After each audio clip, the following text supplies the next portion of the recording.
welcome to Nigeria Now, where we discuss some of the events and happening in the country. Quite a number of events have actually happened, but then one of the top discussion on the lips of most Nigerians is finally we're seeing that the governors have accepted to go with the tax reform bills, which of course we know that in that bill so many things are compounded in it, but then we would like to look at a few points under that, hopefully, if the time permits us to do that. And then as well, we would love to look at what's happening regarding our telecommunications, where we saw that they actually gave a proposal that they might be increasing their tariff to about 100%. And we know what that implies is that you will be paying double for almost everything, SMS, data, and then the likes of it. So hopefully we'd love to discuss these two matters, and then please do well to drop your comment, your views, your opinions, as they always count on the show. I will be doing this program together with Rachel Tansey. Good afternoon.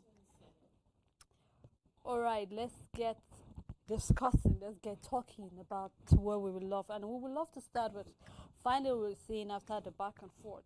I mean, when I say really back and forth, after the challenge our telecommunications are having, and then giving us a heads up that you know what, we might be going for 100%, and then the federal government were like 100% is going to be very, very unfair on Nigerians. And so we saw where the Minister of Communication came out and said that you know what, after further discussion, even with the NCC and then together with the telecommunication, we feel that the government will be, settling for a proposal, or settling for proposed between 30% to 60%. And of course, looking at it, somehow because I think Nigerians are looking at the 60%, not even the 30s, because we're looking at 60%. I think in the morning we saw one of the papers stating that you'll be paying maybe 18 naira per minute for your phone calls, and then we can talk about how much are you going to be using for SMS data. So that means maybe for 1 gig you buy that 1517, pending on the percentage. But then here we're saying that according to the minister, he stated the fact that the reason they are settling for 30 is to be fair for the telecommunications as well as to be fair on Nigerians, because looking at some of the things that the telecommunications have been coming under, sometimes when there's a protest, some of their properties are being destroyed and then they are left with the loss, and then so many other things which the telecommunications already list are part of the reason why they are looking into that proposal. But I think this is left for the federal government finally to come up with a final blueprint. That's okay, this is what we have agreed, and then the telecommunications will choose whichever tariff hike they would like to go with, whether 30, 40, 50, or 60, which we saw that it can never go more than the 60%. But this is what it is, and I really do not know how Nigerians will react at a time for looking at this proposal. So like you can look back 20, 40, 50 years into Nigeria and see that certain decisions that our government and leaders have taken was biased, myopic, was partial, and was not visionary. We can put it that way, because it looks like they couldn't see far. That's why I said myopic, into the future, the economic future of the country, into the growth population wise, growth of the country. They didn't look into so many factors in certain decision making, and that's why I say you can look 20, 30, 40, 50 years back and you can ask the question, what was the government thinking? And then we can take it back to privatization of telecommunication in the country. So we are looking at about 25 to 30 years ago, because we're looking at the late 90s, the early 2000s, and all of that. So yes, we can say 20 to 25 or 30 based on my own memory. I don't know, but when I could remember my parents getting the GSM, the very expensive SIM cards and all of that was in the early 2000s. There are certain things you put in on ground that regardless of how things evolve, right? Nigerians will not suffer when it comes to telecommunication. And as it is now, the federal government can only talk. But you see, gradually, telecommunication is becoming expensive, and the best they can do is say, you know what, 30 to 60%, 100, does it matter? Our SMS charges have gone 100% higher compared to when it started. Your burn rate is different. How much you recharge and you load now, you can't. There was once a time you could buy a recharge card for 50 naira. This is how we started. 100 naira, 5, and they would last. Now you buy 100 naira, it's like you're wasting your time because you can't make any call whatsoever. So it doesn't matter whether the hike will not go 30 to 60, above 60%, or it will not go 100. All of these don't matter. What are you putting in place to make sure that certain exploitation is not coming towards Nigeria and you are not doing anything whatsoever? Can we talk about our burn rate, how much we consume with data and all of that? The reason why you keep buying and buying and buying data is not because you are watching too much TikTok or YouTube videos. It's the burn rate. It's fast, it's quick, and it's going. What are the regulations the NCC have put concerning things like that? Whereas in other places, you don't just accept privatization, you sit down and look through these tiny details concerning consumption and all of that. And even if we're looking at a 30-60% increase, why is it with already at 4 naira, for example, for SMS, we shouldn't have even been in that figure in the first place? Because so far so good. This is the worst as in exchange rate in the country so far, and the price of inflation, housing, petrol pump price, and all of that. But even before then, we have seen these telecommunication companies increasing their tariff over and over and over, and the government perhaps, yes, this is probably the time we would have an increase, maybe from 1 naira to 3 naira. And Nigerians can say, yes, but we've been having this increase with the same, tag, the same statement and all of that, and the government cannot do. And if there was once a time your credit would even expire. Why are we having data expire? Why is it expiring? Why is it 30 days? Why are all of these things? But these are exploitations. These are the things that we need to, because so what? Maybe I don't consume a lot of data. My 1 gig, as small as it might sound, should be able to do me a whole month, and you shouldn't put an name that is expired. Certain tiny things that the government. So what? If Tijani comes out and say, well, the federal government is trying to say it's not. No, the mistake have already been done. We've seen it in the paper where Nigerians are saying, let's go back to privatization, and this is where to the government owning telecommunication. And I said, well, the federal government has made a mistake. There's no going back. When it comes to enterprises, there is there's how you can. It mustn't be so proprietary. There is a way that the government and this private telecommunication companies could coexist. Why? Because yes, it's understood they're bringing in something new that the telecommunication of Nigeria did not have it at that time. Let's say the technological advancement, we were not having it at that time. Fine, it's understood. But at the Nigerian government, you don't give them 100% privatization. Subsidy and tariff is never, Sele, is never the way forward. It's never an assurance. It can never, it is dangerous, because it's only a matter of time before the government can keep up with paying subsidy for certain things. And this is where we are, because administrations come with their different goals and plans. And then we are now having an administration of Bola Ahmed Tinubu where they're saying, you know what, we are not going to subsidize anything for you. And well, if this is their own take on governorship, it's fine. But where are we at now at the prices of the things that we consume, goods and services? Nigerians now need this subsidy more than ever before. However, we don't have it because there's only so much that the government can be able to foot in regards to our bills as a country and all of that. So what can the government do right now? There are certain regulations and things that could be put. First of all, this telecommunication needs to improve their service and their spread. Why? So that we will, just as I talked about, the whole service availability to be able to change our means of communication so that we do not rely solely on saying, okay, I need credit for call and I also need credit for data, that it could become singular means of communication and it's just internet, and then everybody can have access, because whether we like it or not, change technology is advancing and improving. Even people in rural areas are having access to smartphone and all of that are only. But the challenge concerning communication now is, even if they do, can we use the internet in those areas to communicate? No. So there's so much that could be done concerning it. But then this is our fate as a country, whether we like it or not. If it's 60% today, tomorrow there's going to be another tariff hike, and the federal government cannot do anything about it, rather than just, try to calm Nigerians and down and say 100%, it will not be 100, but be it 30 or 60 is high. And then the damage has been done ever since whatsoever decision or signing or pact or whatever was the agreement with these telecommunication companies when they started coming into the country. While you were talking, I had to pick out a question with the fact, is it true that the government can really not do anything regarding this?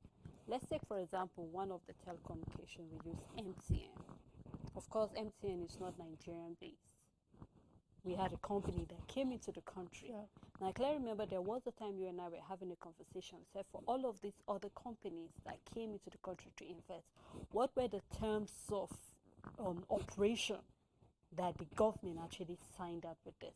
Because these are part of the thing that should have been discussed, and no wonder you're saying the government is not looking into 20 and 50 years, and no wonder today we can agree for 60%, and then before the end of next year we'll be hearing, okay, we have to go to 100% because things are getting more bad. So by the time it's 60%, let's say we go from 4 naira to 6 naira. If we go next year, it might not be 100%. They will tell you 20%, for example. So now, what is 20% of 6? We're now looking at it getting to 7 and 8 naira.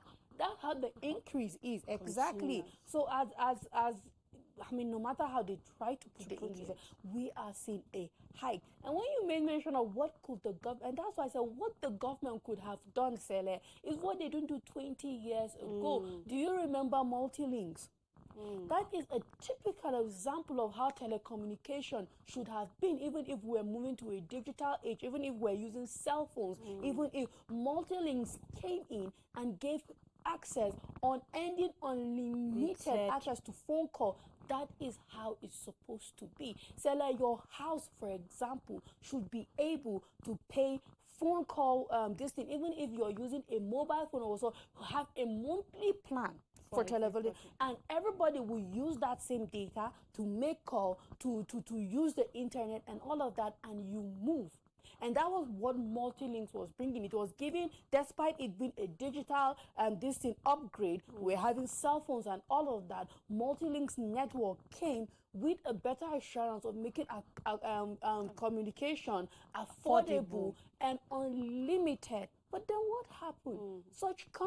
The government allowed giants like MTN, Airtel, that kept on changing names over and over, and other companies that were not even reliable, to keep, suppressing, these other companies that could have given a better guarantee to Nigerians, and all of a sudden these giants took over, and you just can't help but wonder, what did the Nigerian government, or what was the individuals at that time who were in charge to gain from this certain decision? Because it doesn't make sense when something promising could have been thriving, because these telecommunications that did not thrive here in Nigeria are thriving in other. We got multi-links is elsewhere. We can talk about Vodafone and all of that. They are still affordable in other countries. They are still, but what happens to Nigeria? We can talk about this in a lot of, even when it comes to entertainment and all of that,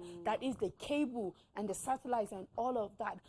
What will bring affordable entertainment, viewership to Nigerians? The government are not allowing it to thrive, are allowing this giant to stample on them, and then Nigerians have no option but to pay outrageous sum of money for things that shouldn't even be like. And this is the same thing we are facing in telecommunication. Honestly, because you know, while we were talking about entertainment, I just couldn't help. Imagine we had our own platform here in Nigeria, the likes of movies that we saw, like Everybody Loves Jennifer. And then we saw the platform where it's operating, Yes. and she hit over 1 billion just for Yes. Everybody Loves Jennifer. So imagine if it was a Nigerian platform, how much would she remit Exactly, to the to the- government? And we know that exactly. there's so much of, you know, money There is. in entertainment, but the government is not thinking. I mean, it's quite sad, you know, when you're talking about multi-links, and then I could remember that was my first cell phone, Rachel, and then I was so Yeah. excited and happy. Yes. There was even I think a line in the house, multi-links. Multi-links, so exactly. so Everybody could. they had their modem and so many other things that you could Yes. use. I'm wondering what happened to that, you know,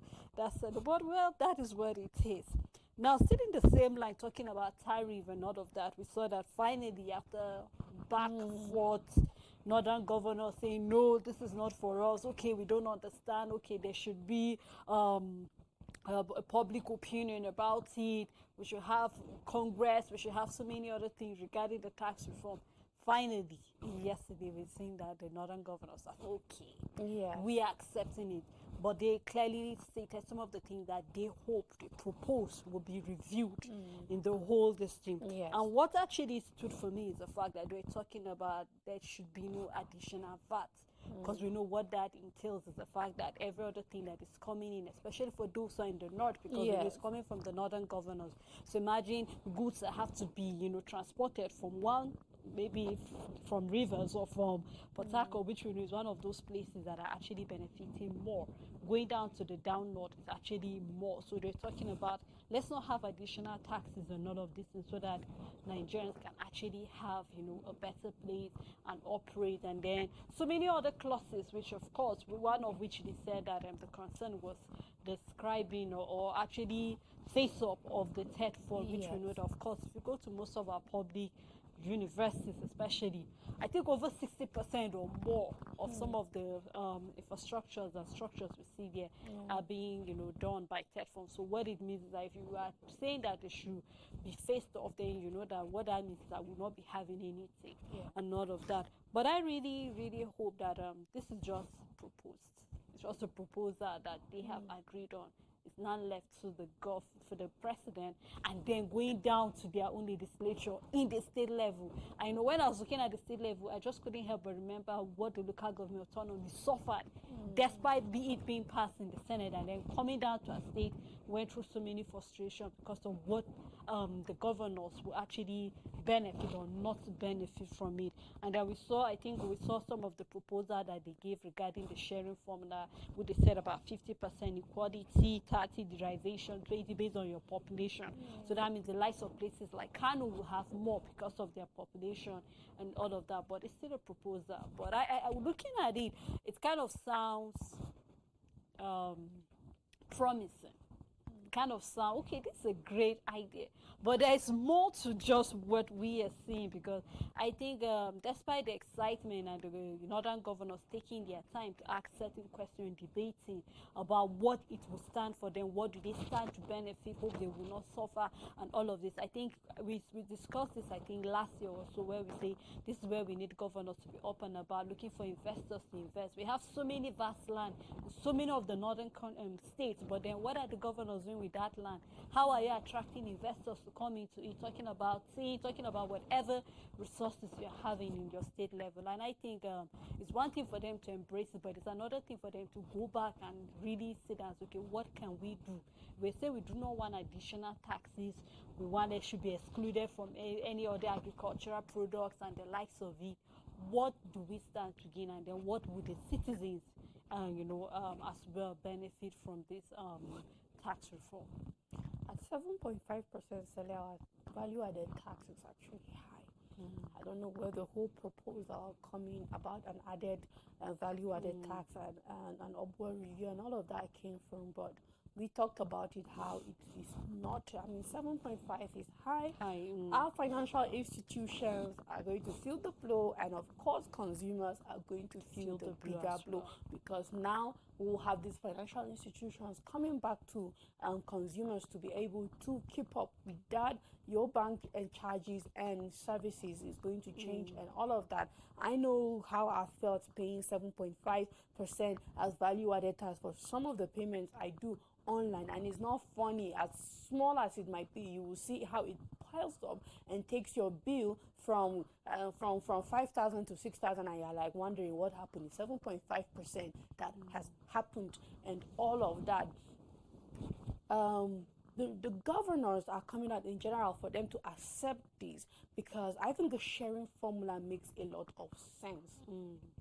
We're having 100% and then 50% going equally. We're having 30% going to derivation, and then we have 20% based on population. So now this 50% is going to everybody equally. Then we have now 30% going to derivations, that is for mineral, solid minerals, states, and all of that, regardless of what kind of mineral you bring to the table, and of course the quantity you bring to the table, and then the population. I think the northern governors will accept this, because they're not, at first there wasn't this ratio. It looked like they might be getting 1% or 2%, depending on what they generate regarding to value added tax. And this is mostly on consumable products. I said even a child buying biscuits is paying tax, because there's value added tax on that biscuit that the child is consuming. And then we say, well, we have states like Lagos, we have the southwest, the southeast, consuming certain product that is generating a lot of value added tax revenue. And then we are doing a population sharing where Kano, for example, is benefiting more from the value added tax revenue, because when we see the FAAC allocation, we see how it's being divided, to every state and all of that. And no wonder they will smile at the end of the day, because you know what? They might not be bringing that much as regarding revenue generated through value added tax, but now they get to be a part of 20% of the value added tax entirely. So at the end of the day, I think even states that are giving more in terms of value added tax don't get to be cheated. They don't. Nobody gets more than them just because of their population, because now it's just 20% that is being divided based on who is higher when it comes to population. So at the end of the day, everybody is getting from 50%. Some states are getting from 30%, and then there's 20%. Some are getting higher and lower, and regardless of where you stay. So at the end of the day, on a lot of level, it makes sense. But let's not forget this value added tax. Now, these governors can sit down and say it's fine, because you know what? There are other revenues that come, allocation, that will still keep certain states above and ahead of revenue allocated to them. And then we are seeing, the youth coming out to say there's so much politics. Well, I'm yet to see a policy that has not been politicized.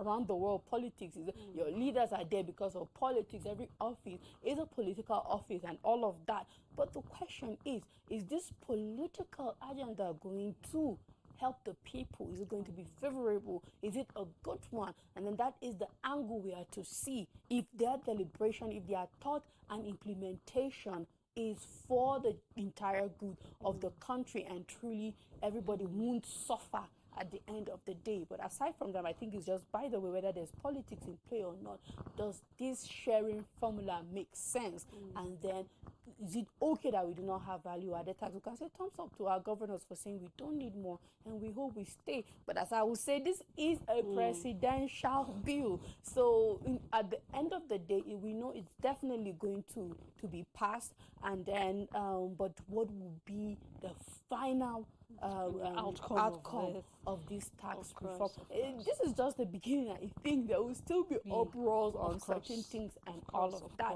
Because looking at how the president is giving it, is that if now we're reducing this tax and we are joining it with that one, let me leave it fake like that, then it means there won't be this and that tax going to education. So if there's no revenue generated from that from that tax angle, then we will see that test fund and the rest suffering, and they're saying eventually. no, we should keep it that way. So but then there's still so much as far as tax reform bill is concerned, but so far so good. The way the value added tax